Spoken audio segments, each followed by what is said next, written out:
Hi, once again, I'm Elizabeth Nicolai, and I am doing a video recording for my AKLA book talks. And today I'm going to talk to you about Boxers and Saints. Okay, I split that. Boxers and Saints. So these are two separate books that go together.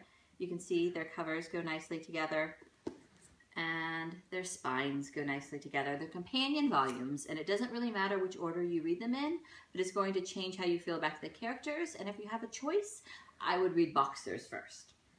So Boxers and Saints is about the Boxer Rebellion, which happened around the turn of the century, the last century, in China. And it's a time period I didn't know enough about. I knew a little bit, but I got to learn in my favorite form, in graphic novels.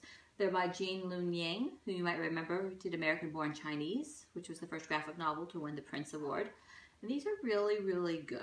And they have an interesting mix of history and fiction and spirituality. The Boxer Rebellion was when the Chinese people rose up against the monarchy and rose up against the foreign powers, and especially the Christian missionaries.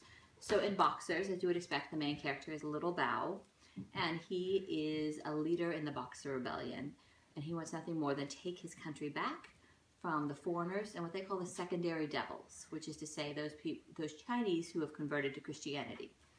And his path kind of crosses and intertwines with Four Girl. She doesn't even have a name. She's just called Four Girl because she was born fourth.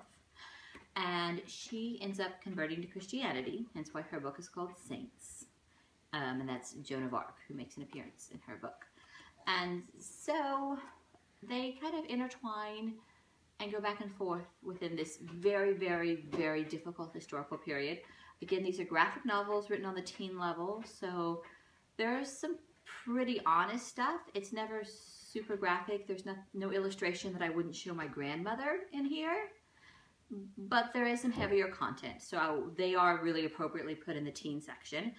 These was a National Book Award finalist. It was the LA Times Book of the Year for young adults, and it was put on both the School Library Journal and the Beck List Best Books list. I think these are going to be really great for kids who've only ever read manga, because they're almost manga, but they're enough within the American tradition to kind of broaden their gaps. They're great for kids who don't really realize they're reading history because they're reading something great like a graphic novel. And when I say kids, I do really mean teenagers. And they're also going to have crossover appeal for adults.